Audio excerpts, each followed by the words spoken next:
Magandang araw, ako muli ang inyong guro sa Araling Panlipunan 10, Mr. Gilson Gautani. Ngayong araw, pag-uusapan natin tungkol sa konsepto ng migrasyon. Pero bago ang lahat, nais ko sanang ipakilala sa inyo ang makakasama natin ngayong araw, si Ana. Magandang araw, ako si Ana, ang makakasama nyo sa pag-aaral tungkol sa migrasyon. Ana, kamusta ka na? Ready ka na ba sa aralin natin ngayong araw? Opo, Sir Gilson. Ready na. Tara, simulan na natin. Pamilyar ba kayo sa larong 4 picks 1 word? Ikaw, Ana, pamilyar ka ba sa larong 4 picks 1 word? Kung oo, sige, simulan na natin. Batay sa 4 na larawan na nasa ating screen, anong salita ang maaring mabuo dito? Opo, Sir. Para po silang sumisimbolo na may pagdaloy o pag-agos. Tingin ko po ang sagot dyan ay flow. Tama. Ang kasagutan ay flow. Subukan natin susunod. Gamit ang 4 na larawan na ito, anong salita ang maaari mong mabuo? Medyo mahirap yan, Sir. Siguro departures ang sagot dyan kasi parang may paalis at may eroplano sa mga larawan. Tignan nga natin. Tama. Departures. Magaling. Subukan natin yung susunod. Gamit ang 4 na larawan na ito, anong salita ang maaari nating mabuo? Sir, alam ko yan. Migrants or migrante sa Tagalog. Tama ka dyan, Ana. Ang tamang sagot ay migrants. Ana, ano bang kahulugan ng migrants o migrante?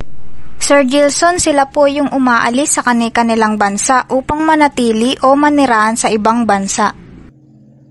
Tama ka dyan, Ana. Sige, subukan na natin ang huli. Gamit ang 4 na larawan na ito, anong salita ang maaari mong mabuo? Mahirap yan, Sir, Parang ang hirap hulaan. Okay. Sige. Ang tamang kasagutan ay mobility. Ang ibig sabihin ay malayang pagdaloy o malayang paggalaw.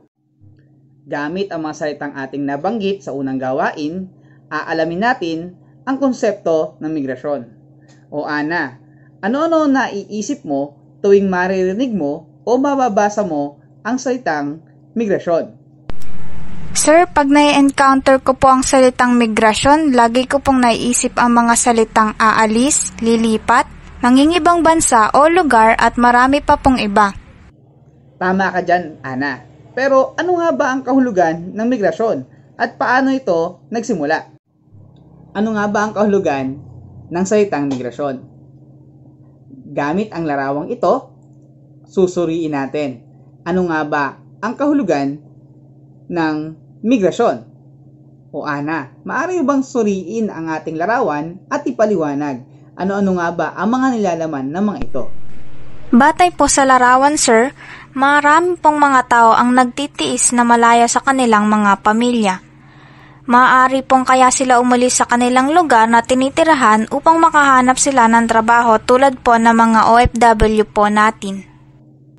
Tama ka dyan sa mga sinasabi mo, Ana. Ngayon, batay sa mga pagsusuring iyong ginawa, maaari ka bang makapagbigay ng iyong sariling kahulugan ng salitang migrasyon? Batay po sa aking naobserbahan sa larawan, ang kahulugan po ng migrasyon para sa akin ay paglisan ng mga tao mula sa isang lugar patungo sa ibang lugar upang magtrabaho at maayos na pamumuhay. Tama, mahusay, Ana. Kaya nga pag sinabi nating migrasyon, ito ay tumutukoy sa proseso ng paglipat o pag-alis mula sa isang lugar o teritoryong politikal patungo sa iba pa. Maging ito man ay pansamantala o permanente. Kaya tama yung mga sinabi mo, Ana, kanina. May tuturing nating migrasyon ang ginagawa ng mga OFW natin dahil sila'y nandarayuhan upang magkaroon sila at ang kanilang pamilya ng magandang buhay. Okay, kapag sinabi nating flow sa konsepto ng migrasyon, ito ay tumutukoy sa dami o bilang ng mga nandarayuhang pumapasok sa isang bansa sa isang takdang panahon na kadalasan ay kada taon. Madalas ditong gamitin ang salitang inflow, entries, or immigration. Kasama rin dito ang mga bilang ng mga taong lumalabas na madalas tukuyin bilang immigration, departures, and outflows. Okay, matapos nating madinig ang kahulugan ng flow sa konsepto ng migrasyon, maaari mo bang tukuyin ang dalawang uri nito? Batay po sa kahulugan ng flow, may dalawa daw po itong uri. Una ang inflow, na tumutukoy sa pumasok na mga tao sa isang lugar na maaari ding tawaging entries at immigration. Sa kabilang banda, outflows naman po ang isang uri ng flow, na tumutukoy naman sa mga lumalabas ng isang lugar na tinatawag ding emigration at departures. Magaling, Ana. Ngayon, batay sa mga uri ng flow na iyong ginawa, maaari nating makuha ang net migration ng isang lugar. Ngunit, ano nga ba pag sinabi nating net migration? Sa aking palagay, sir, siguro po pag sinabing net migration ay pag minus yung dalawang uri ng flow. Tama muli, Ana. Kaya pag sinabi nating net migration, ito ay nakukuha kapag binawas natin yung bilang ng umaalis sa bilang ng pumapasok sa isang lugar sa loob ng isang taon. For example, sa loob ng isang taon, nakapagtala ang Pilipinas ng 100 kataong pumasok sa ating bansa. At 67 katao naman ang umalis.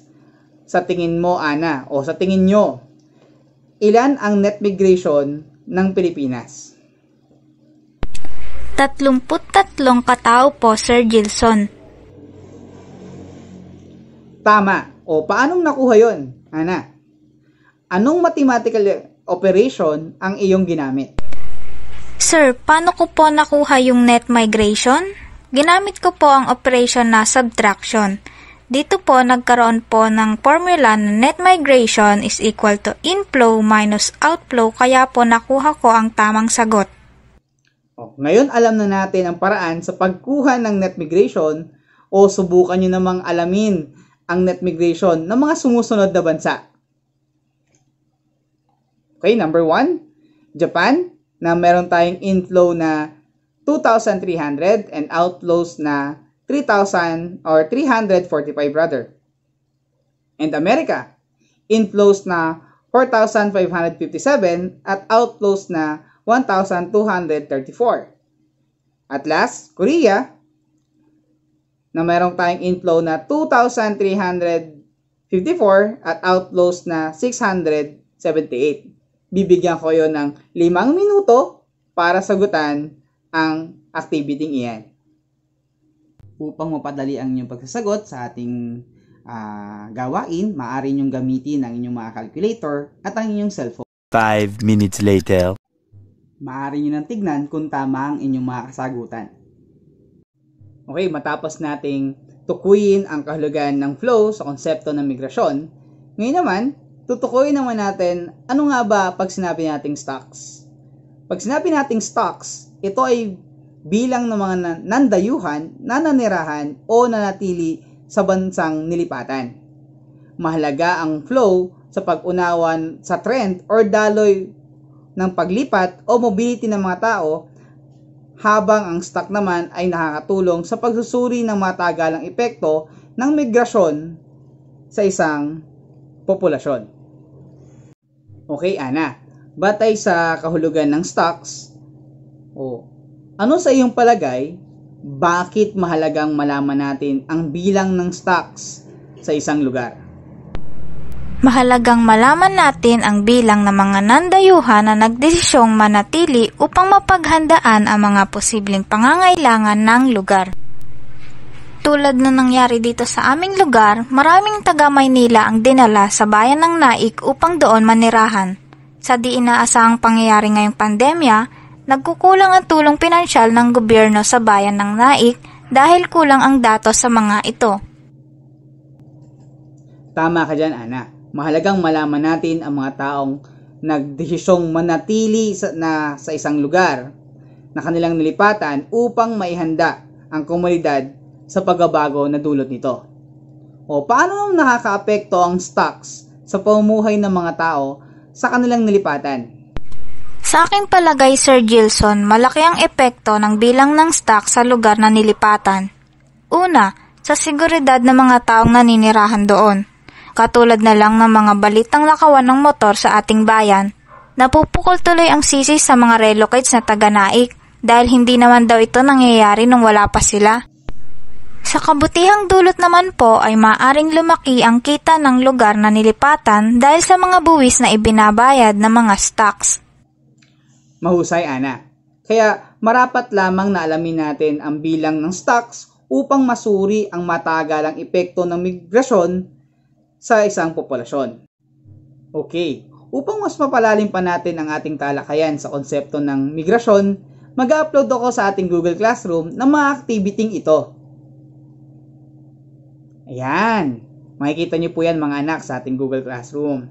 Para naman sa ating modular students, huwag kayong mag-alala. May hinanda rin akong mga printed materials para sa inyo. Naway marami kayong natutunan ngayong araw. At maraming salamat, Ana, sa iyong pagsama sa amin ngayong araw para sa talakayan natin sa konsepto ng migrasyon. Walang anuman, Sir Gilson, at marami din akong natutunan. Sana may natutunan din kayo, aking mga kamag-aral. Okay. Dito lang natatapos ang ating pagtalakay sa konsepto ng migrasyon at laging tumutok sa ating talakayan sa Araling Panlipunan. Muli, ako ang inyong guro, Mr. Gilson Gautani, at magandang araw.